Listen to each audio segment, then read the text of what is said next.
Atas izin Bapak Kapolri dan Bapak Kapolri, kami menyampaikan perkembangan yang dilaksanakan tim sus khususnya dalam pelaksanaan Basik khusus. Bahwa tim sus ini dibentuk oleh Bapak Kapolri yang beranggota lengkap yang langsung sebagai penanggung jawab Bapak Kapolri dari Baris Krim Polri, Itwasum Polri, kemudian Mbak Intelkam, SSDM, Pusdokes dan Divteika.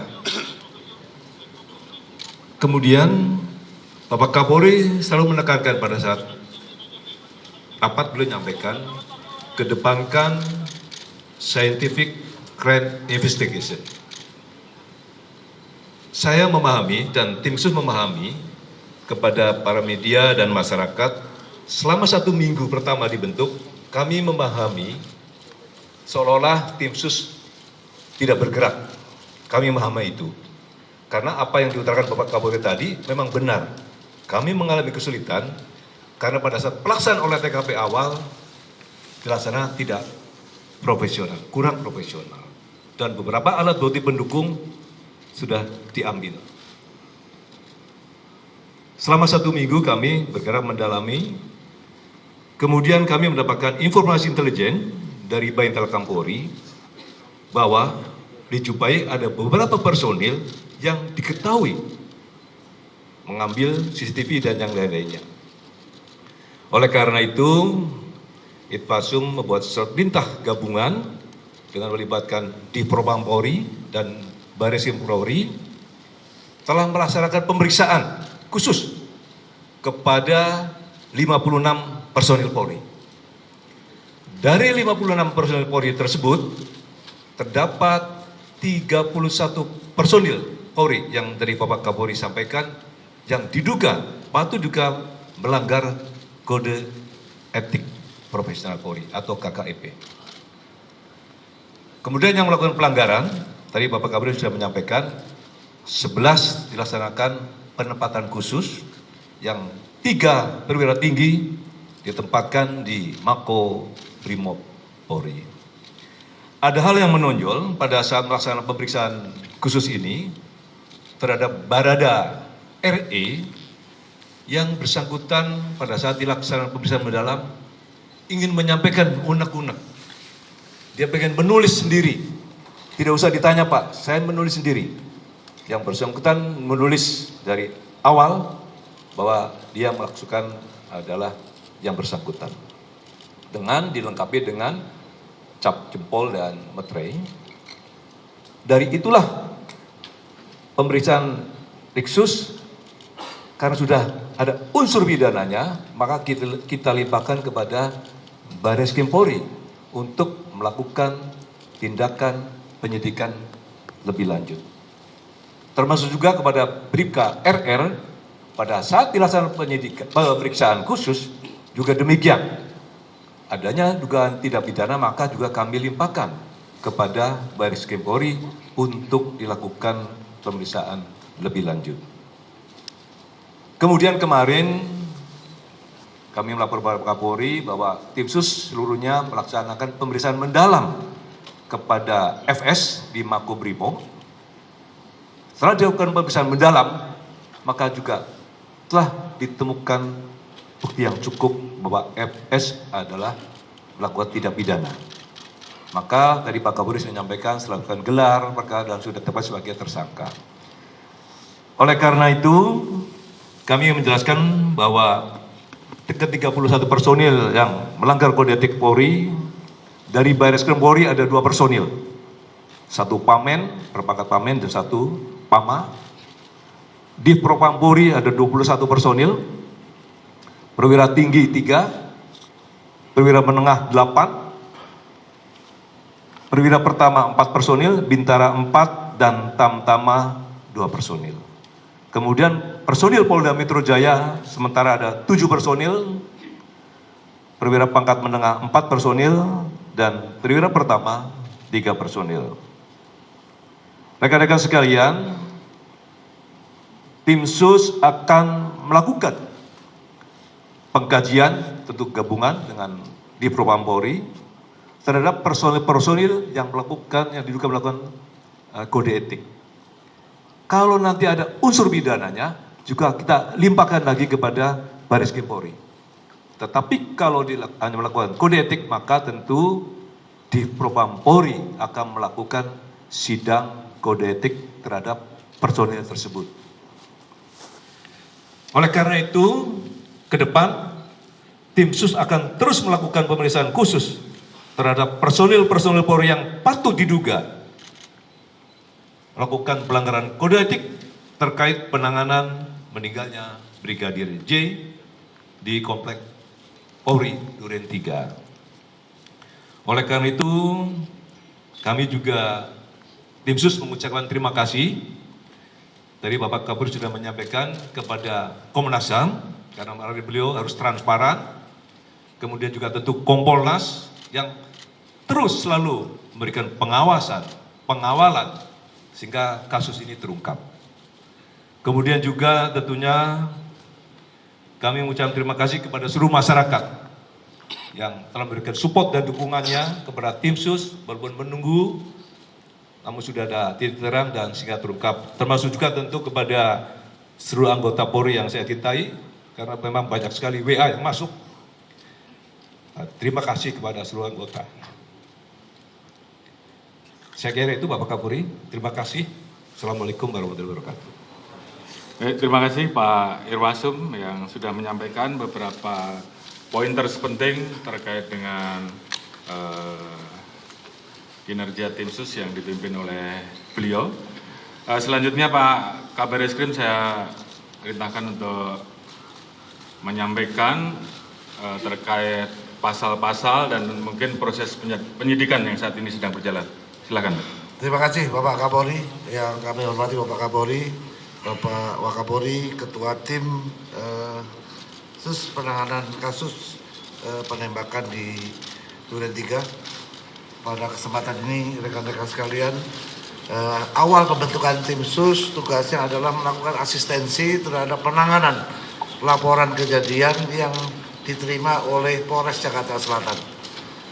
Kemudian mulai bekerja tanggal 12 Juli kami melakukan olah TKP selama 4 hari berturut-turut untuk mempelajari situasi dan kondisi TKP secara umum sampai hal-hal yang bersifat khusus yang melibatkan laboratorium forensik Polri, yang melibatkan Inafis Baris Krim Polri dalam rangka untuk memperoleh gambaran yang seterang-terangnya tentang situasi kejadian pada saat tanggal 8 Juli di mana dilaporkan ada kejadian tembak-menembak yang terjadi antara Brigadir Joshua dan Baradae yang mengakibatkan Brigadir Joshua meninggal dunia. Kemudian kami melaksanakan analisa, tim bekerjasama melaksanakan analisa terhadap hasil pemeriksaan atau otopsi yang dilaksanakan oleh kedokteran forensik Polri.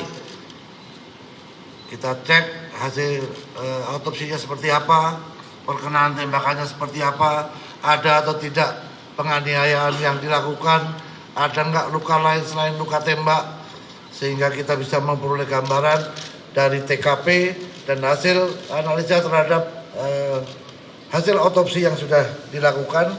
Kemudian pada saat kita melaksanakan olah TKP, kita juga berusaha untuk mencari sidik jari dan DNA di seluruh lokasi yang kemungkinan menjadi aktivitas orang-orang yang ditemukan pada saat pertama kali ada kejadian.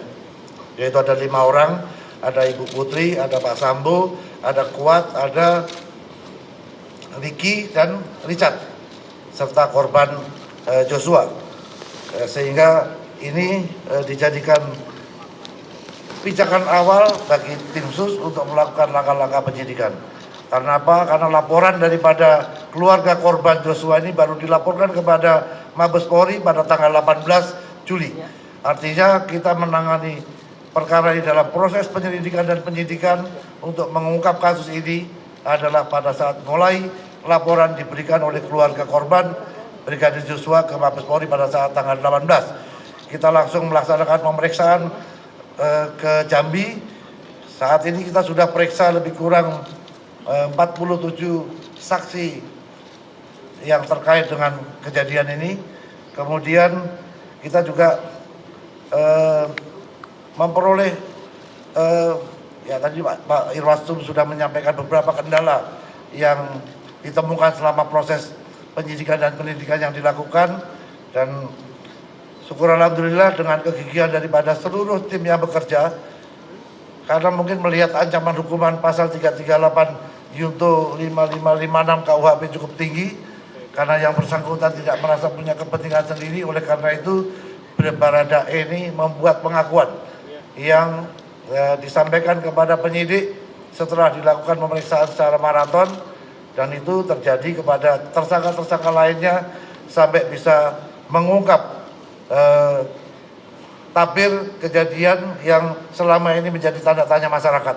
Apakah benar terjadi tembak-menembak atau ada kejadian lain yang disembunyikan dari laporan yang dilakukan.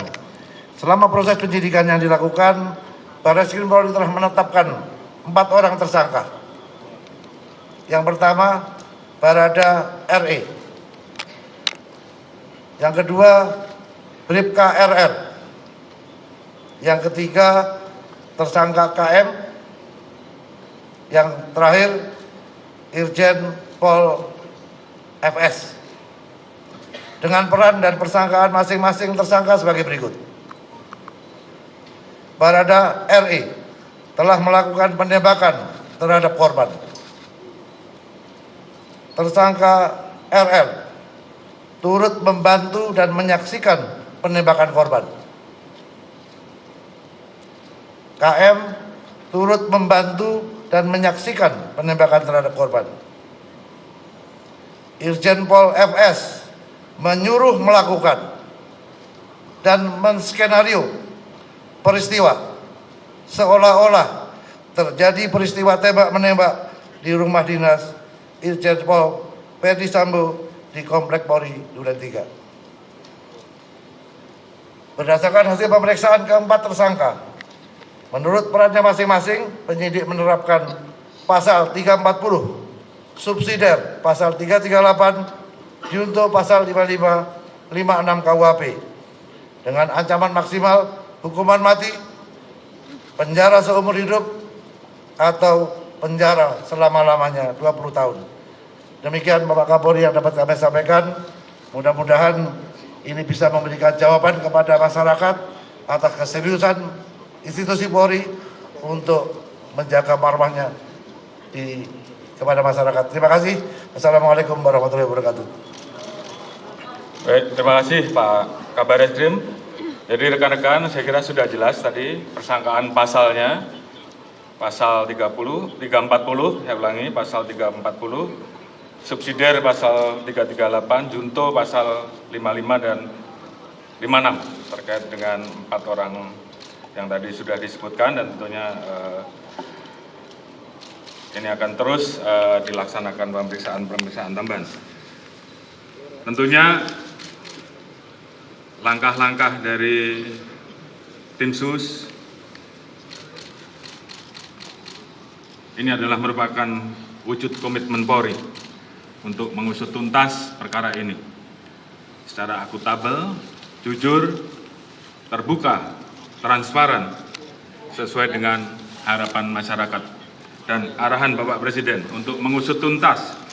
Jangan ragu-ragu, jangan ada yang ditutup-tutupi, ungkap kebenaran sehingga dapat dipertanggungjawabkan kepada publik. Terkait dengan hambatan upaya untuk menghilangkan barang bukti, saya minta kepada tim sus juga lakukan pemeriksaan terhadap saudara FS. Apakah ada perintah dari yang bersangkutan? Dan tolong segera laporkan hasilnya. Kemudian tentunya tim sus, karena ini sudah menjadi perhatian publik, saya minta untuk betul-betul segera bisa diselesaikan, terus bekerja keras, sehingga betul-betul kita profesional, akuntabel, dan tentunya pendekatan saintifik yang tentunya akan kita pertanggungjawabkan betul-betul bisa dilakukan dengan profesional. Dan harapan kita semua tentunya kasus ini bisa segera tuntas dan segera kita limpahkan kejaksaan untuk segera bisa diproses sidang. Kemudian terkait dengan temuan-temuan pelanggaran kode etik maupun pelanggaran pidana lain yang ditemukan agar segera dituntaskan dan segera diproses, apakah itu dengan proses pidana atau proses etik untuk segera bisa di sidang etik ataupun segera dituntaskan untuk diproses dan diajukan ke kejaksaan. Tentunya ini menjadi komitmen kami, komitmen Polri untuk betul-betul bisa menjaga marwah dan nama institusi Polri. Tentunya terima kasih tadi disampaikan oleh Pak Irwasum, sekali lagi dukungan dari masyarakat, support dari masyarakat dalam memberikan semangat pada kami untuk mengungkap agar fakta ini menjadi terang benderang, dan ini bagi kami merupakan bentuk kecintaan terhadap institusi Polri. Mungkin itu yang bisa saya sampaikan. Terima kasih. Wassalamualaikum warahmatullahi wabarakatuh.